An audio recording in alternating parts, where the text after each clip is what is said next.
The Northeast is facing serious climate change.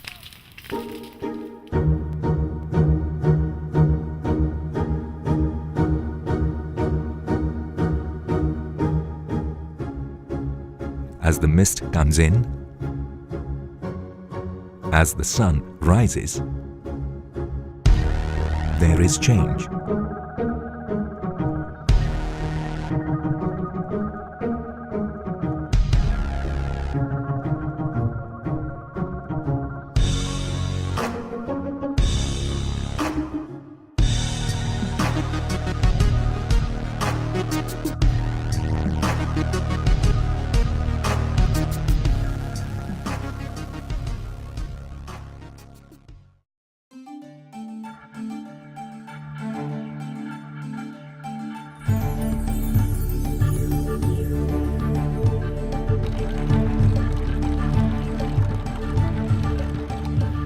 हामी पूजा गर्छौं यहाँ धारामा चाहिँ के दिनको दिन माघे संक्रान्तिको दिन गर्छौं हामी हैन माघे संक्रान्ति चाहिँ किन पूजा गर्छौं धारा भने नाक नगेनी र महादेव देवतालाई चाहिँ हामी धाराको लागि चाहिँ एकदम हामीलाई कन्टिन्यू होस् धाराको पानी खान पाओस्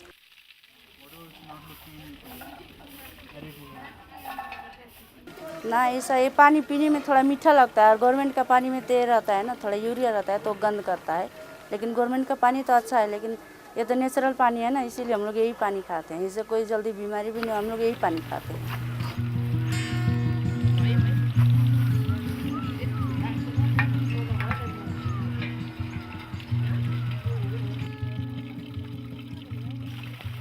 For mountain people, the rainwater is actually Devi for them. If you give asan to that Devi in the catchment of the spring, then the Devi will give you darshan in the spring. For a typical Himalayan villager, the security of these springs is water security for him. With precipitation patterns are changing, the rainfall is getting compressed in few months, and we have got longer winter droughts now. So the springs are not getting adequately recharged during the monsoons. So they are becoming seasonal now. When the spring starts becoming seasonal, the women have to go down the village to a place where there is still some water in the spring and manually carry that water uphill to their houses.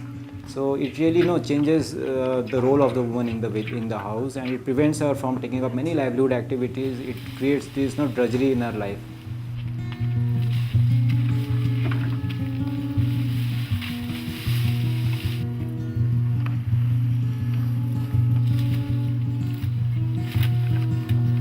The oak forest is a natural gift the villagers have. It helps maintain the natural reservoirs. With its deep roots and dense canopy, it ensures that the precipitation slowly drips to the ground and aids the recharge of the groundwater, which in turn aids the villagers in the dry seasons through the perennial streams.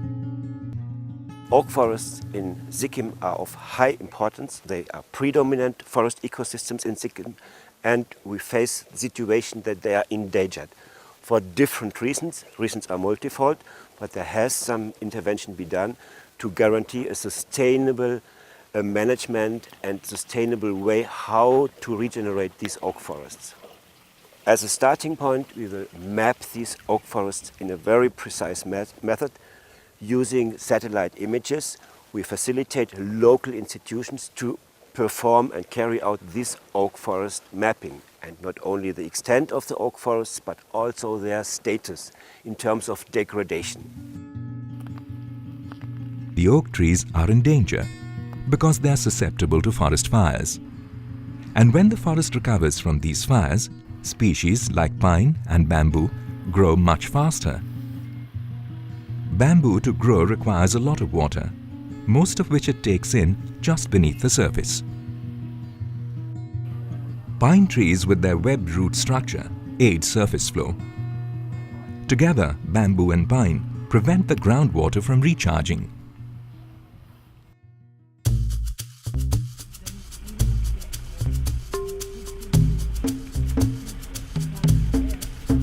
In Meghalaya, sericulture is extensively practiced by women of different villages. Every village is doing another has a specific technique, and even for the spinning, for the hand spinning, for the hand loom, It's in each village is different. So we had to go, and there's this first experimentation phase where we work with actually different village. If one is good in spinning, so we go in the spinning village, and there we work with them on trying the best way to get the best spinning. Because if you have the nice thread, then you have the nice clothes, of course. Basically, Sericate is silkworm. So out here in Ruboi, we are doing on two, on Muga and Eri. So these two silkworms feeds on different food plants. I mean, silkworm without food plants is not at all possible. Most of the time what we did out here, we do plantation first before any rearing. After the plantations are ready, the silkworms are bred and raised. After they metamorph, their cocoons are processed to produce yarn. Because the yarn produced in Eri, they are not dyed in chemicals. Out here, they are doing in vegetable dyes. So these vegetable dyes are plucked up, either it's from the leaves or bark or roots of plants. They use turmeric and lac. These are a few which I can name them. These are the plants which I use in dyeing the yarn. So using these dyed plants, they dye the yarn and then they weave it. So the demand of these dyed fabrics are more. Along with being eco-friendly, these silk products help preserve traditional practices. For the training of hand spinners, traditionally they already know how to spin, but the fabric is very rough, and they also know only one method of spinning. So what we've done is given them a training on hand spinning. When you see the fabric now, it's soft, it's nice, it's white, and it's almost like you can see it's silk now compared to before. Before it was very rough. The design is not really the main thing. It is important, but I think already when you're working on natural dyes with natural ingredients and with these kind of fibers, where you can really also, because of the spinning, the hand spinning, you can play with it, and you can make different thickness, you can make different, and so you can really play on the texture.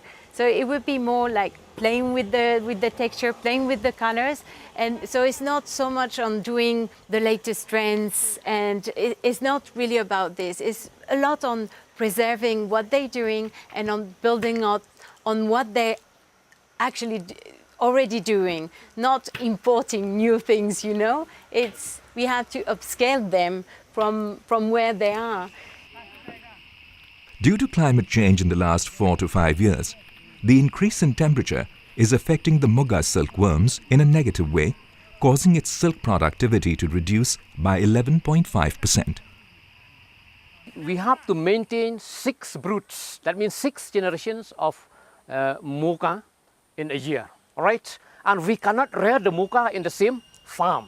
We have to ship from place to place. And that is very difficult for us to maintain all the generations in the same place. And due to this high temperature and destruction of forest, now the numbers of wild Muga is dwindling. That means the number is very less. And if we keep on cutting the trees, felling the trees, then the time will come that Muga will become extinct. Apart from preserving the silkworms, GIZ is also taking measures to preserve the local water bodies. Umiam Lake for people of Meghalaya, particularly Shillong, is a very, very critical infrastructure because it not only provides hydel power to us, it is also a source of drinking water supply, it is a tourist spot and so forth. So therefore, we are in the process of taking very, very concerted kind of measures to make sure that this water body not only remains as it is, but also sees improvement in terms of water quality and then sustainability, then conservation and so forth. This is where GIZ with their own partner institutions have taken up a project which is for ensuring effective management of this lake. The models which are being used in this particular process are of macro level importance to us, because once we succeed doing this in this water body, we are going to replicate it elsewhere in the state.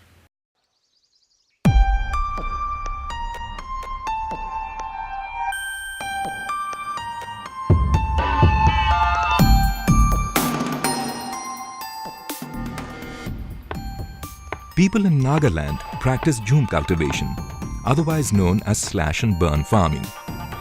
All the farmers, there's a question why climate is changing.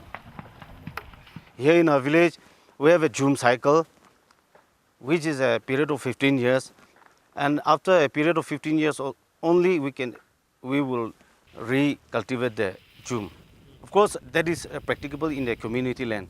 But individually, private-owned land, they can cultivate as and when they wish.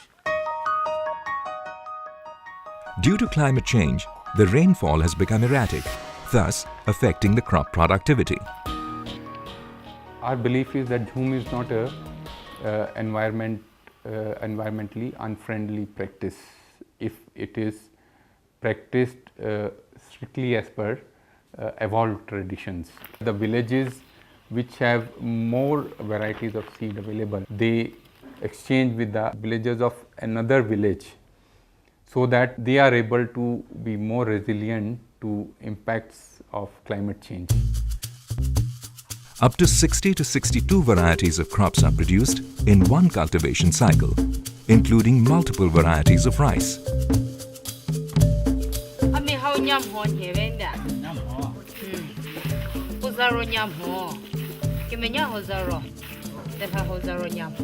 Puti rodida jesuja, tiedza tinye mo jedo tinye sa ke kritora.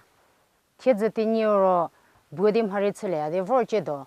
Unhi juno vorje ke zo zori tinye sa ke kritora, put jedo tinye ro budim haritzele da. She zizo suputi la vorm hatzele azin kutoti konusa. Dere ha jim hero, dira peza torado. Jim he shenda. Tiedza sa kutotigiga mogi zoriti putigi relasa zogotsia de jiro shizati usa zasevore ke shizori. Dira zasede. Reduction in the fallow periods has led to the depletion of forests, thus affecting the rain. Una tsidan tazu tje gri sano lachte yo veletsino themano humutoda. Sa ui wono tsarida nan Lach Tesla Mosano, the Che, Udologie Casamutagale. GIZ is the technical assistance program, which is a small window which we see as a precursor to a larger climate change adaptation program which will come in. GIZ is basically interested to assist the states in implementation of the State Action Plan on Climate Change. It goes a step beyond in terms of assisting even for the monitoring and the planning of the actions recommended in the State Action Plan for Climate Change.